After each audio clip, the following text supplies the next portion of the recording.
신경의 전도를 그래프로 다시 한번 정리하자. 자, 그래프를 그리거나 그림을 그릴 때는 속도를 2배속으로 하거나 1.4배속으로 꼭 들어줘라. 자, 이쪽이 Y축이다. 그 다음에 이쪽이 시간축이고 이렇게.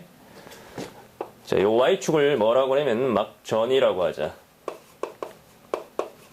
단위는 미리볼트.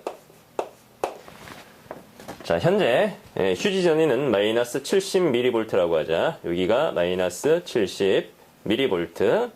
자, 그 다음에 역치값이 얼마냐면 마이너스 50mV라고 하고, 자, 그 다음에 여기를 뭐라고 하냐면 0mV라고 하고, 그 다음에 막전위가 여기는 플러스 35mV라고 하자.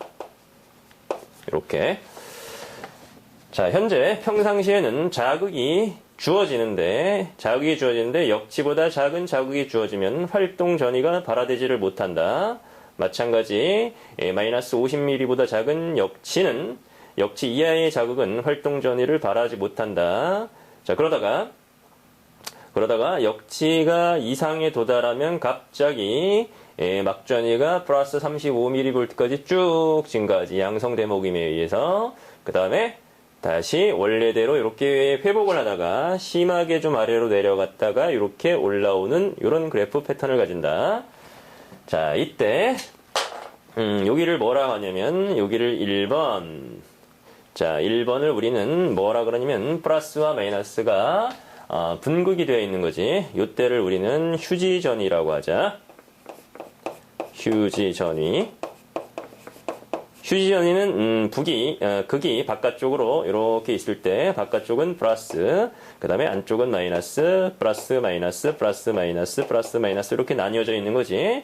여기다 전극을 끼우면 마이너스 70mV의 휴지전위 값을 나타낸다 이렇게 했고, 자, 요때 이렇게 극이 나뉘어져 있는 거를 우리는 뭐라 하냐면 분극 현상 이렇게 되어 있고, 요 분극은 끊임없이 펌프질하는 나트륨 칼륨 펌프와 그 다음에 K 플러스 통로가 열려있기 때문이야.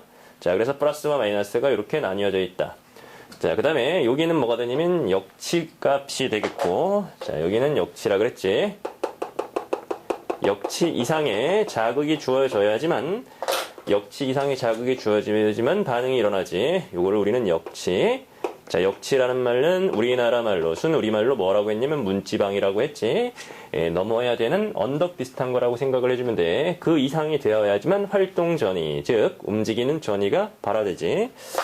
자, 이때 여기 2번 여기부터 쭉 자극이 증가해서 양성 대목임에 의해서 신호가 이렇게 증폭되는 여기 구간까지를 우리는 2번 이렇게 한다면 요거를 뭐라 그랬냐면 2번은 우리는 활동전이라고 했지.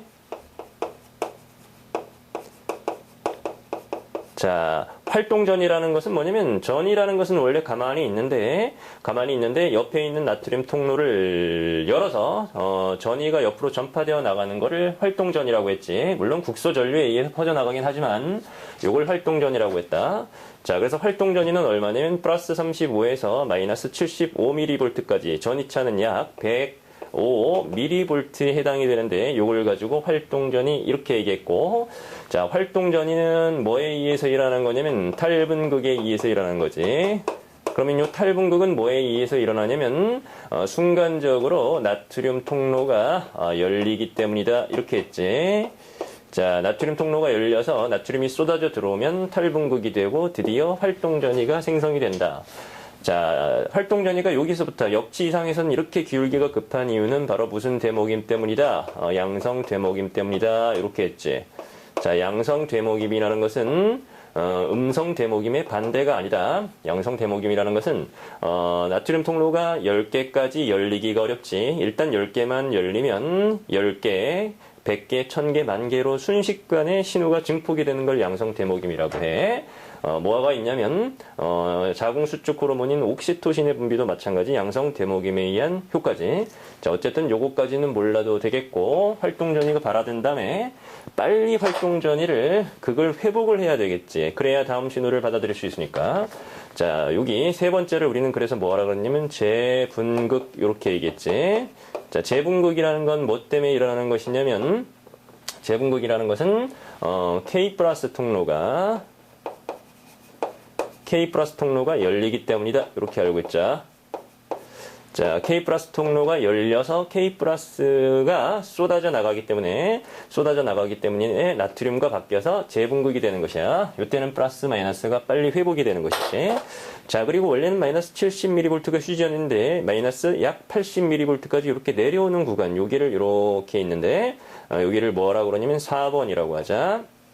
자, 요거를 뭐라 그랬냐면, 자, 책에는 없는 말이지만, 과분극, 요렇게 하는 거지. 탈분극의 반대, 심하게 분극이 되었다. 마이너스 80mV까지. 자, 왜 과분극이 되었느냐는 앞에서 설명했다. 왜 과분극이 되었다? 칼륨이 조금 심하게 유출이 되었다. 칼륨이 심하게 빠져나갔다. 칼륨 통로가 열리면서 칼륨이 나갔는데 심하게 확 빠져나갔다. 또 하나 작은 예를 들자면, 불활성화 개폐구가 순간적으로 닫힌다. 그 두 가지 이유 때문에 과분극이 일어나고, 이렇게 원래보다 휴지전이 상태보다 아래로 내려오게 되면 그 짧은 시간차 동안은 뉴런에서 신호의 전달이 이루어지지 않는다. 그걸 우리는 뭐라고 하냐면 불응기, 이렇게 이야기하자. 자, 단어는 몰라도 되고, 활동전이가 쭉 지나간 다음에 바로 활동전이가 생기지 못하는 자극에 대해서 반응을 하지 않는 그런 기간을 불응기라고 한다. 불응기는 과분극 때문이고, 과분극은 K 플러스가 심하게 유출이 되었고, 불활성화 개폐구가 닫히기 때문이다. 이렇게 정리를 해주면 되겠다. 불응기, 과분극을 떠나서 왜 이렇게 됐는지는 확실하게 이해가 되리라고 보고, 자, 다음에 다섯 번째. 자, 요 다섯 번째는 플러스와 마이너스가 바뀌어 있겠지. 자, 어떻게 됐냐면 이렇게 돼가지고 이렇게 돼서, 자, 여기가 플러스 마이너스, 그 다음에 플러스 마이너스 이렇게 돼서 순간적으로 나트륨 뚜껑이 열리다 보니까 여기 탈분극이 일어났지. 그 다음에 이걸 빨리 회복을 해줘야 되니까, 자, 신경이 전도가 된다. 자, 이쪽에다 이렇게 그리면, 자, 여기는 플러스 마이너스를 회복하고 마이너스 플러스, 탈분극이 옆으로 전달이 되면서 플러스 마이너스 이렇게 되겠지. 여기 있는 신호가 이렇게 탈분극이 이렇게 전달이 옆으로 이동하는 걸 우리는 신경의 전도, 이렇게 배웠고, 자, 여기는 겉으로 보기에는 플러스와 마이너스를 일시적으로 회복을 했지만 사실 바깥쪽에는 나트륨이 많고 안쪽에는 칼륨이 이렇게 많아야 되는데 여기는 순간적으로 바뀌어 있단다. 어떻게 바뀌어 있니? 바깥쪽에 칼륨, 안쪽에 나트륨이 이렇게 바뀌어 있지 않니? 그러므로 요거를 빨리 회복을 시켜줘야 되는데 그거는 나트륨 칼륨 펌프가 요 기간에 작동을 해야만 되는 것이지. 그래서 요 기간은 책에 없지만 마찬가지 나트륨, 뒤바뀐 나트륨과 칼륨을 뒤바꿔서 회복하는 기간이다. 이렇게 정리하자. 자, 그래서 여기다 하나만 더 정리를 하면 우리는 자극의 세기라는 것은 뭐라고 할 수 있냐면 여기서 자, 이렇게 해가지고 자극의 세기가 여기 탈분극 105mV라고 하자. 이렇게 일어났고, 자, 조금 있다가 다시 이렇게 일어났고, 자, 조금 있다가 다시 활동전이가 이렇게 발생을 했다고 하자. 자, 요때 활동전이가 발하는 요 구간을 시간이라고 하고, 그 다음에 요 높이는 105mV 활동전이라고 하는 거지. 어디냐면, 여기부터 여기까지를 105mV라고 하자. 물론 0에서부터 이렇게 여기까지를 뭐라고 하냐면 0에서부터 여기까지를 휴지전이 마이너스 70mV 이렇게 하는 거지. 물론 요걸 휴지전이라고 하고, 자, 어쨌든 활동전이가 발화되는 시간이 있고 그 다음에 발화되는 크기가 있어. 그런데 자극이 세다라는 뜻은, 자, 바늘로 세게 찌르건 심하게 얻어맞던 자극이 세면 우리가 그걸 어떻게 인지를 하는 것이냐면 얘는 실무율이 적용이 되기 때문에 이 높이는 절대 변하지 않는다. 자, 그래서 높이는 변하지 않는 대신 자극, 활동전의 발화 빈도가 아주 촘촘하게 이렇게 줄어드는 것이지. 이렇게 된다고 알고 있자. 다시 한번 자극이 세냐 약하냐는 활동전이가 얼만큼 짧은 시간 동안 많이 발화되느냐가 결정을 한다. 자극이 세다라는 것은 활동전이가 얼만큼 발화되는지가 결정을 한다. 이 크기는 변함이 없다. 자, 왜 크기가 변함이 없냐면 이렇게 해가지고 요 크기는 요 크기는 자극의 세기에 대한 반응의 크기는 변하지 않는 뭐가 적용이 되냐면 실무율이 적용이 되지. law of all or none. 일어나면 왕창 일어나고 일어나지 않으면 아예 일어나지 않는 법칙.